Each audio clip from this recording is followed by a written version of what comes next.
Hi folks, this is Dan Zorn, Superintendent of Longview Public Schools, here for Superintendent Story Time. And this Thursday, Saturday, March 2nd, is Read Across America Day. And so in celebration of that, they always coincide that Read Across America Day with Dr. Seuss's birthday. So in celebration of Dr. Seuss, I'm going to read a book that comes from 1955 is when this was written. It's one that I'd never heard of until I saw it today. It's called On Beyond Zebra by Dr. Seuss. Said Conrad Cornelius to O'Donnell Odell, my very young friend who is learning to spell. The A is for ape, and the B is for bear. The C is for camel, the H is for hare. The M is for mouse, and the R is for rat. I know all the 26 letters like that.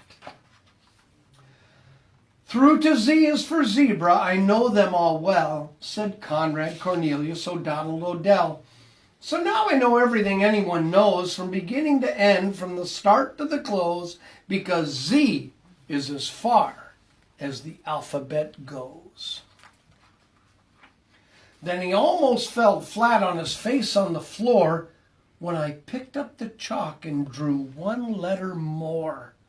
A letter he never had dreamed of before. And I said, you can stop if you want with the Z, because most people stop with the Z, but not me. In the places I go, there are things that I see that I could never spell if I stopped with Z. I'm telling you this because you're one of my friends. My alphabet starts where your alphabet ends. My alphabet starts with this letter called Yuz. It's the letter I use to spell Yuzamatuz. You'll be sort of surprised what there is to be found once you go beyond Z and start poking around. So on beyond zebra, explore like Columbus, discover new letters like Wum is for Wumbus. My high-spouting whale who lives high on a hill and who never comes down till it's time to refill. So on beyond Z, it's high time you were shown that you really don't know all there is to be known.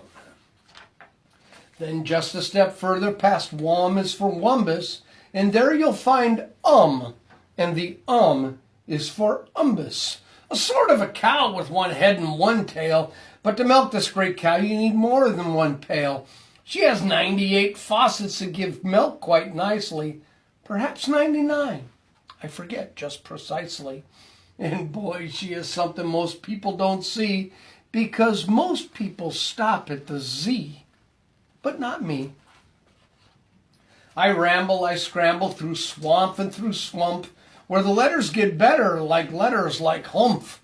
There's a real handy letter. What's handy about it? You just can't spell humph-humph-a-dumpher without it. If you stay home with zebra, you're stuck in a rut. But on beyond zebra, you're anything but. When I know a fine fancy letter called fuddle, I use it in spelling Miss Fuddle-de-Duddle. And oh, what a bird of a bird of a bird of. Her tail is the longest that's ever been heard of. So long and so fancy she'd be in a fix. If she didn't have helpers, it takes about 6 to tag along hoisting Miss Fuddle-de-Duddle's wonderful tail out of muddle-de-puddles.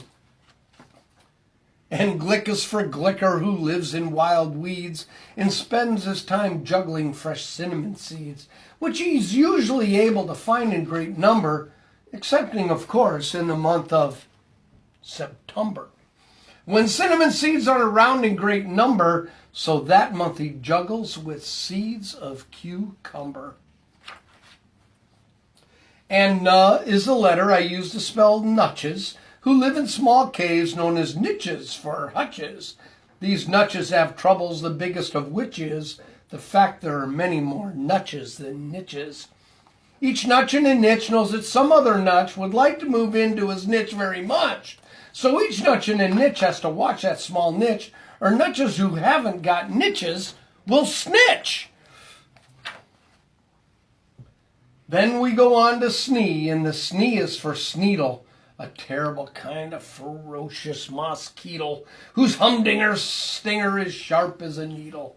This needle's too tough to be killed with a smack, so he has to be hunted on elephant back. And your eyes in the elephants have to be keen, and you have to aim fast, and you have to hit clean, and the bullet you shoot is a stale navy bean that you've dunked for 3 weeks in old sour kerosene, which is awfully hard work, so it's easy to see why most people stop at the Z, but not me.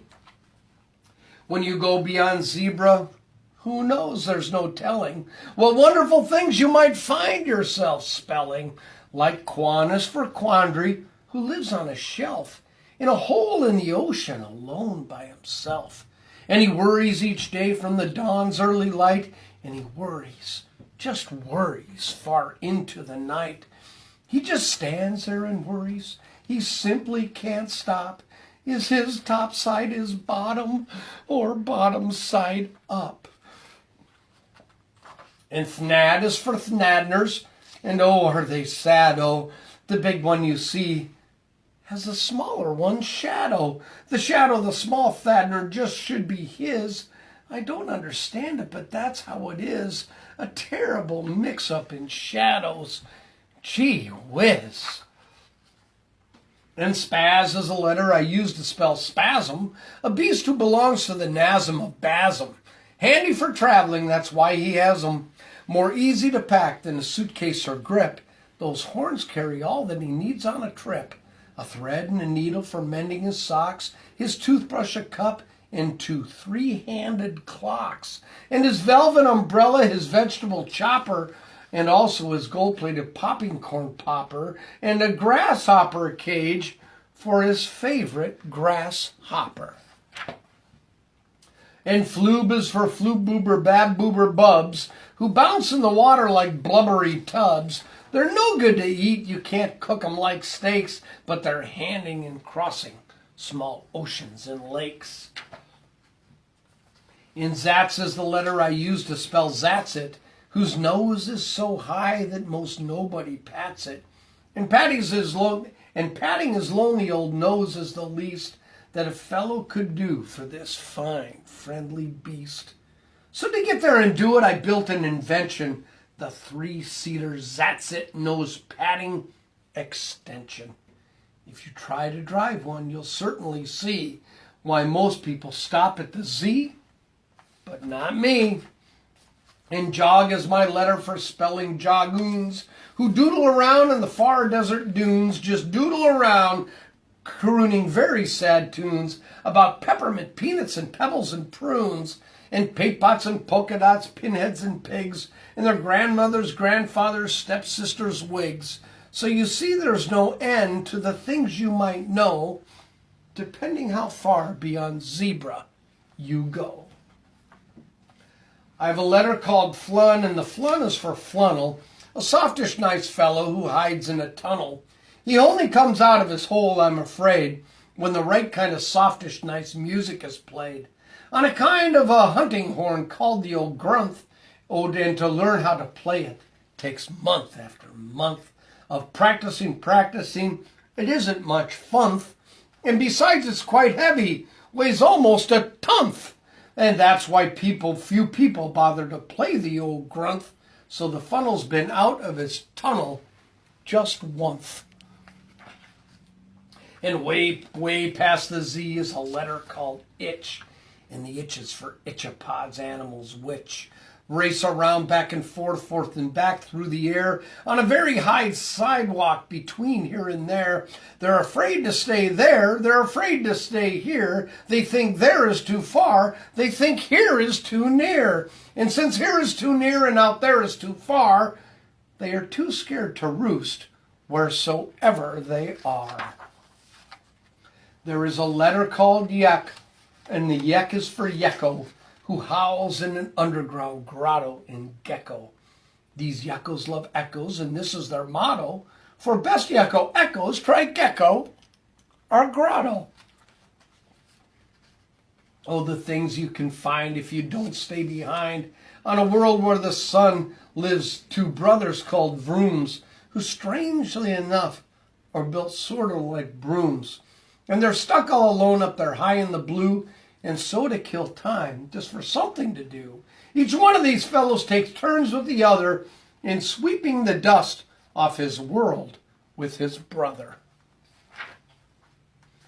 And high is my letter for a high gargalorum, for getting me places real fast, I'm all for 'em. They puffle along and their brakes never squeak, and they run every hour, every day of the week, from the town of North Nub to the town of East Ounce, making stops at West Bunglefield, Yumpster, and Jounce, and at Ipswich and also South Bounce, and another small town, well, that's too hard to pronounce. The places I took 'em, I tried hard to tell. Young Conrad Cornelius O'Donnell Odell, a few brand new wonderful words he might spell. I led him around and I tried hard to show there are things beyond Z that most people don't know. I took him past Zebra as far as I could, and I think perhaps maybe I did him some good. Because finally he said, well, this is really great stuff, and I guess the old alphabet isn't enough. Now the letters he uses are something to see. Most people still stop at the Z, but not he.